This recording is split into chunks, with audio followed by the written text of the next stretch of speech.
Hey guys, welcome back to today's video. Today is Sunday, January 24th, 2021, and today we're going to be talking about the Arizona GOP because they have just made a very grave mistake of re-electing their GOP chairwoman and also censuring Cindy McCain, Jeff Flake, Doug Ducey. These are statewide officials with very well-known names in the state of Arizona, some of them very crucial to Joe Biden's victory in the state of Arizona. So looking at this move from the Arizona GOP, it seems as if they are starting to dig their own grave.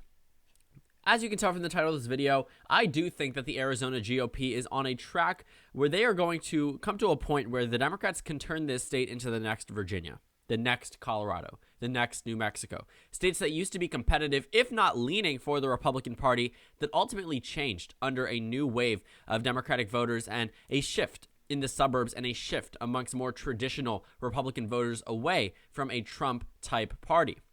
Arizona has been a state that has been sought after by the Democratic Party since the last time they won it, which was in 1996. In 2000 and 2004, George Bush won them by pretty considerable amounts. John McCain, Mitt Romney, both won the state by nearly double digits. And then 2016 rolls around, and it gets closer. But no one could have envisioned that the Democrats would end up taking the majority in terms of congressional representation in Arizona, have both senators be Democrats, and win it on the presidential level just 4 years later. There were a number of miscalculated steps made by the Arizona GOP, and it all comes down to relatively one person. Not Donald Trump, but more so Kelly Ward. And I think that her leadership from the past year, just last year, she was elected as the GOP chairwoman 2019.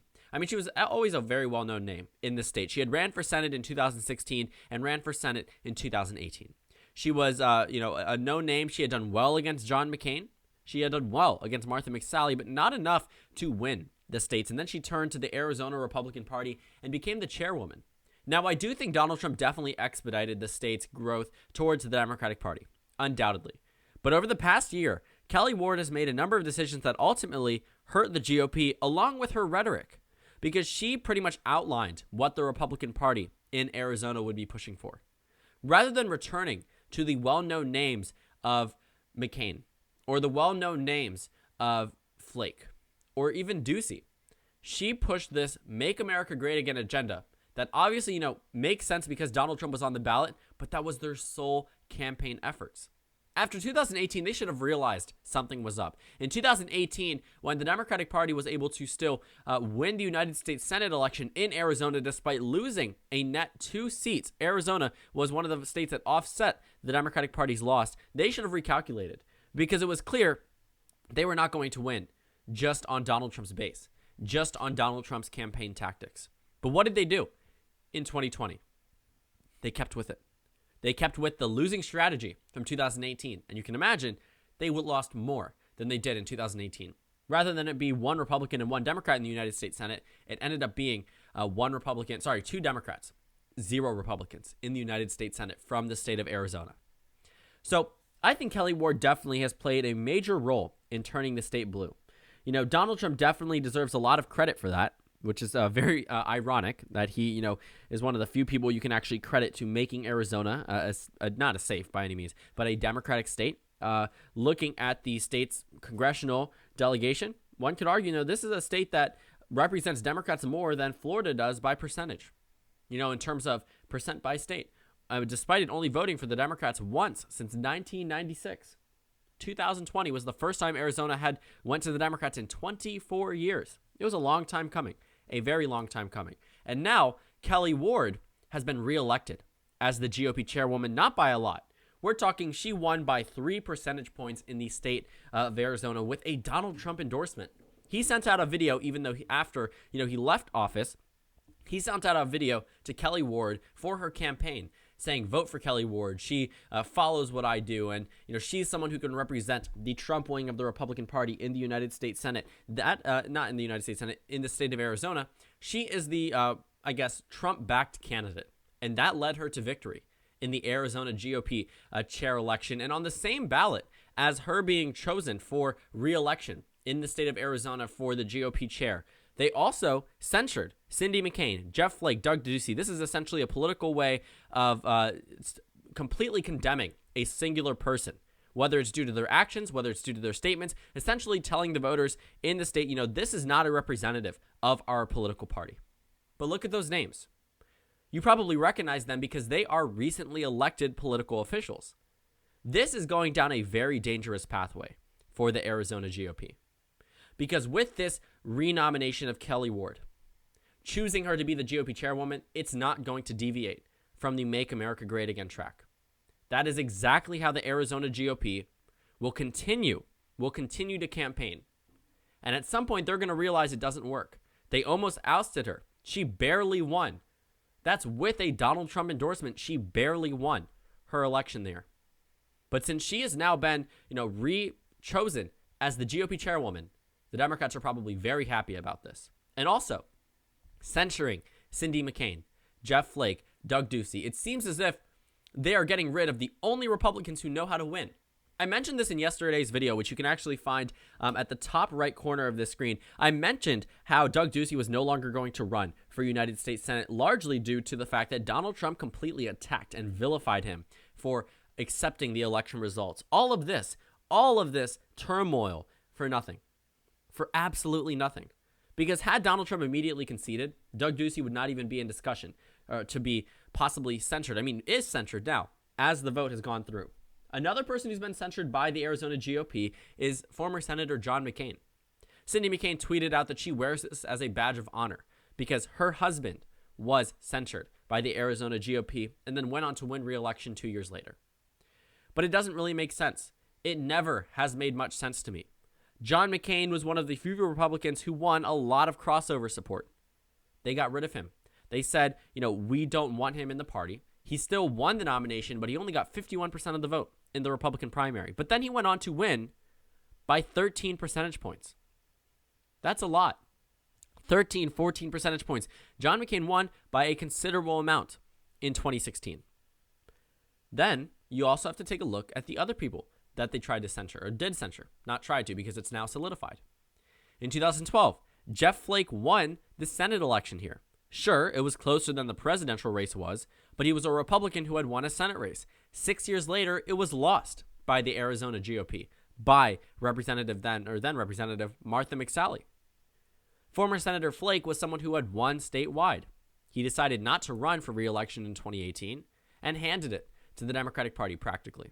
But also, it was due to the negligence of the Republican Party there to realize, they needed a strategy similar to Flake's, not someone like McSally, not someone who's, full on. And at the time, she was nowhere near as far to the right in terms of supporting President Trump as she was in 2020. But it didn't work then. I don't know why she doubled down on it in 2020, because she lost worse than Trump did in the state, despite being someone who, on paper, seems like the perfect candidate. Outside of the fact that she was nominated for a Senate seat right after losing, she seems like a pretty strong candidate, to be honest, looking at her track record within the entire country. She made a name for herself, but now it's gone. Her entire legacy messed up, fumbled by a miscalculation from the Arizona GOP that they made twice. And she was the Republican who handed the Democrats 2 Senate seats. And that's how her legacy will be remembered for right now. Unless she makes a political comeback, that is how her political career practically, I would say, ends, in a sense. But not just John McCain, not just Jeff Flake, not just Cindy McCain, but Governor Doug Ducey, who won a governor election in 2018 on the same ballots that the Democratic Party won representative majority in Arizona, won the Senate seat in Arizona, and then 2 years later went on to win the presidential election. And that means there was a lot of crossover support. And when I say a lot, I mean a lot. Doug Ducey won this governor's race by 14.2%. 14.2%. There was a lot of crossover support. He was liked by Democrats, liked by independents, loved by Republicans. And that let him soar to re-election. But now, because he wasn't 100% Trump, which he was, in October of 2020, he was on the campaign trail with Donald Trump. The only thing he did was uphold the certification in his state. And that was enough for Donald Trump to completely turn on him, for the entire Arizona GOP to turn on him. His entire political party abandoned him. For what? Because nothing changed about the outcome of the election. This was all to secure Donald Trump's ego about the election. They didn't want to tell him, we're going to stick by our governor. They censored him. They did one of the worst things imaginable by your own political party. This is not Democratic or third-party opposition. This is your own political party saying, we don't like you, despite him being the sole reason Arizona didn't flip to the Democrats in the governor election. If he wasn't on the ballot, if he was term limited, I think the Democrats would have picked up this race. Absolutely. In the Senate election, it went to the Democrats. The House elections went to the Democrats. And it seems as if they saw this win, and you know what happened? They don't care. They don't care that they are pushing away the only members who can win statewide, the only members who have ever won statewide. Kelley Ward has had a very bad history in terms of running for Senate. She's never even made it past the primary. And I can guarantee you, if she does make it past the primary in the future, she's not going to win. She is not going to win. And now that Doug Ducey has announced he's not going to be running for Senate, Mark Kelley's going to win that Senate race. The trend has been here for a while, and it was on the Arizona GOP to recognize this, to combat it. Because Joe Biden swung this state by 4 points relative to 2016. But Hillary Clinton swung this state by 6 points relative to 2012. In fact, if you compare it all the way back, the 2020 performance all the way back to every election in the year 2000 up, Arizona, Biden improved by 7 points relative to its performance in 2000. In 2004, Biden improved by 11 points. Biden improved relative to 2008 by 9 points. 2012 by 9 points as well. 2016, it was a 4-point improvement, but it was something that we have been seeing for quite some time. 2004 versus 2008, it swung. 2012 was an exception because Obama just did much worse in each state. He won by practically a landslide in 2008, but Arizona only shifted to Romney by 0.5. And then you look at 2016. Despite Hillary Clinton losing in a number of other states, look at all of that red. Look at all of that red. Iowa, 15-point swing to the Republicans. West Virginia, 15-point swing to the Republicans. Ohio, 11. Pennsylvania, 6. Michigan, 10. Wisconsin, 8. Minnesota, 6. Arizona, however, shifted to the Democrats by 6 percentage points. And then 2020 rolls around, and it shifts again to the Democrats, enough now where, they actually win the entire state. The Democrats win the state of Arizona for the first time since 1996. We can go back to that election, actually. It was won by Bill Clinton by 2.2%. This time it was won by 0.3%. Not as large of a margin, but still a victory regardless. It was something that we had seen gone from, likely down to lean, down to tilt for the Democrats. It was a long time coming, but it was on the Arizona GOP to realize that when that state shifted to the left considerably relative to 2012, despite the entire country shifting to the right, something was up about Arizona. 2 years later, when Democrats won congressional representation, when they won the Senate seat there, they should have realized something was up. They should have tapped into previous Republicans who knew how to win. They should have talked to Cindy McCain about potentially running for Senate. They should not have renominated the failed candidate from 2018 for Senate in 2020. Because it wasn't just this presidential race that went to the Democrats. I mean, it shifted to the left in a number of counties. Yes, some areas shifted to the right, but these are smaller counties. 13,000 votes, 14,000 votes, 3,000 votes. Maricopa County, however, 2 million votes, right? So when this area shifts to the left, you can see how that has a much more considerable impact than some other areas. But it wasn't just that. They're going to block me from viewing this, but you can take a look at the Senate results for yourself. You can see, we can actually see the Arizona Senate results in 2020, where Mark Kelley defeated Martha McSally, not by 0.3, but rather by 2.4%. He won by a pretty good amount. It wasn't one of the closest Senate elections in the entire country. It was won by 2.4%. That means there were 2%, 2.1% of those who voted for Trump who also voted for Mark Kelley. And now that Trump is no longer on the ballot, and Republicans in Arizona actually have performed slightly better when Trump is on the ballot, they're going to try to replicate what he did, but they did that in 2018 and lost. Even though he was on the ballot in 2020 and they only perform better when he is on the ballot, they still didn't perform well enough that they were able to win the state. So looking at everything that's been culminating over the past few months actually, the Arizona GOP has clung on to President Trump like there's no tomorrow. A quick scroll through their Twitter feed can actually show you that. Look at their retweets. Make America Great Again isn't going anywhere. Looking at the re-election tweets, talking about how Kelley Ward, is one of the best chairwomen that have ever represented the state of Arizona. I mean, all of these people celebrating this because she was endorsed by Trump, but she still narrowly won.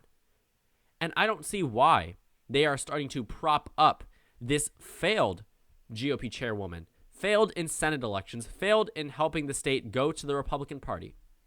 She has failed her party, and they have yet to recognize that. Because I think that the GOP has seen. I do not know why they're talking about this because if you actually take a look at the reason why GOP registration probably went up, it's also because we have seen a considerable amount of more voters in 2020. But I guess, skewing statistics is definitely something that's done by both political parties. So that's just something that I've seen happen a lot by politicians. But she is not someone I think that the Arizona GOP should be happy with representing the state GOP because she is a main reason why Democrats performed so well. The Democrats didn't win by a fluke. 2016, when the Democrats gained support in the House of Representatives, they still didn't win back control of the United States House of Representatives in Arizona. They only had 4 seats. The Republicans had 5. But in 2018, they flipped the congressional delegation. That was through an increase of 6 points in the vote share. While Republicans increased their vote share in 2020, Democrats still held on to it. This increase was a result of Donald Trump being on the ballot, but when he's no longer on the ballot and you can't replicate the same type of energy, what's going to happen? It's not going to be 2016. It's going to be 2018. And that's what the future, looks like for the Arizona GOP. Because if you look back at previous elections, in 2012, the Democratic Party, they had the majority. They were able to pick up races. But Mitt Romney did very well. But also, take a look at the popular vote percentage. The Republican Party still won a majority of the popular vote. They won 52.07%. The popular vote margin for the Arizona GOP has gone down. The popular vote has gone down year after year. Looking at 2016, it went down. 2018, it went down. And it only narrowly improved in 2020. And it still wasn't enough to flip that first district. That first district with Tim O'Halloran. It was a close race. I'll give them that. But it wasn't enough to flip. It was not enough to flip, even when there was record-breaking turnout on both sides. And I think if they continue to go down this pathway, losing election after election with the same type of leadership, censuring the only Republicans who know how to win statewide, I will never understand this strategy of pushing away the only people who can win the races. They should have saw what was happening in 2016, and they didn't really go after it. Yes, they made an effort to re-elect Donald Trump, but they weren't able to stop this inevitable blue wave in the state of Arizona. And once you see this happen, when you see the control of the GOP go from the majority in the House, majority in the Senate, winning the state for 2 decades straight, 24 years to be exact, over 2 decades, and then all of a sudden the Democrats clean sweep it, you have to question, whose fault is that? It goes on the party that had taken for granted so many of these voters, so much support from the suburbs, so much support from Maricopa County, and now that it's gone, what do? Rather than shake up their leadership, rather than analyze what they did wrong, they cling on to the one person who lost them this race on the presidential level, who was part of the reason why Republicans lost in the House, part of the reason why they lost in the Senate, and part of the reason why they will lose in 2022 because Doug Ducey is no longer the #1 Republican. I showed you his 2018 governor election bid. He won by a lot. He would have been a shoo-in for the Senate election. His approval rating dropped because of COVID-19, but approvals can change. But when your own political party says, we don't want you, that's when you realize it's more than just an approval rating dip.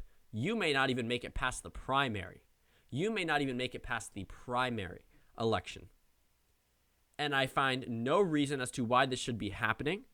I think this is such, multiple poor calculations on behalf of the Arizona Republican Party.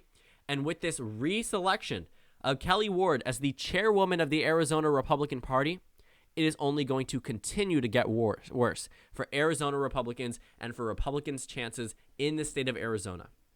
because they are going to be the Trump Arizona Republican Party. But unfortunately for them, that hasn't worked. It worked once in 2016. Every year after, it stopped working, and it didn't work in 2020, yet they're doubling down on it, and that is what is going to be in the party leadership entering into the 2022 midterms.